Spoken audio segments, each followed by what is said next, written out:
Let's talk about war. It changes a man. It strips you down to your very core, revealing what you're truly made of. Some break. Some endure. And some become something else entirely. My name is Captain Rambahadur Limbu, and I was a Gurkha soldier in the British Army during World War II. This is my story, a story of blood, bravery, and a promise I made that still haunts me to this day. It was 1944 in the jungles of Burma. The Japanese were pushing hard, and we were ordered to hold the line at all costs. I was just 22 years old, but I had already seen enough death to last a lifetime. The jungle was our enemy as much as the Japanese, thick, suffocating, and alive with danger. Snakes, mosquitoes, and the ever-present fear of ambush. But we were Gurkhas. We carried our kukris not just as weapons but as symbols of our honor. And honor was everything. One night, my platoon was tasked with a reconnaissance mission deep behind enemy lines. 12 of us, moving like shadows through the darkness. Our objective was to locate a Japanese supply depot and report back. Simple, they said. But in war, nothing is ever simple. We had been moving for hours when we heard it, a low, guttural groan. At first, we thought it was an animal. But as we crept closer, we realized it was a man. A Japanese soldier, wounded and alone. His leg was shattered and he was barely conscious. My men looked to me, their eyes asking the silent question, "What do we do?" I knew the rules. We were behind enemy lines. We couldn't afford to take prisoners. But as I looked into that man's eyes, I saw something that stopped me cold. Fear, yes, but also a humanity. He was no different from me, a soldier far from home, fighting for something he believed in.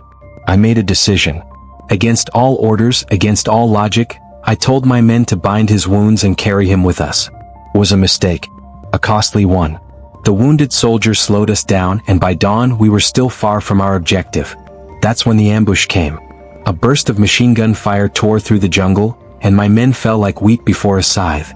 I dove for cover, dragging the wounded Japanese soldier with me. Bullets whizzed past, and the air was thick with smoke and screams. In the chaos, I lost sight of my men. I was alone, trapped in a nightmare. The Japanese soldier I had tried to save? He looked at me, and in broken English he said, "Why?" I didn't have an answer. Before I could speak, a grenade landed nearby. I grabbed him and rolled us both into a ditch just as it exploded. The blast knocked me out cold. When I came to, it was silent. The jungle was eerily still, as if holding its breath. I looked around and saw the bodies of my men, brave soldiers loyal to the end. And beside me, the Japanese soldier was dead, his hands still clutching mine. I had tried to save him, and in doing so, I had doomed my platoon. I buried him there, in the jungle. I said a prayer not just for him but for all of us, for the lives lost, for the choices made, for the war that turned brothers into enemies.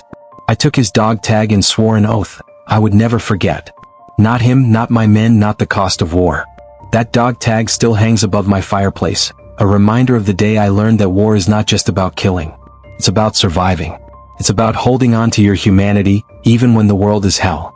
I don't know if I made the right choice that day, but I do know this. In the end, we are all just men.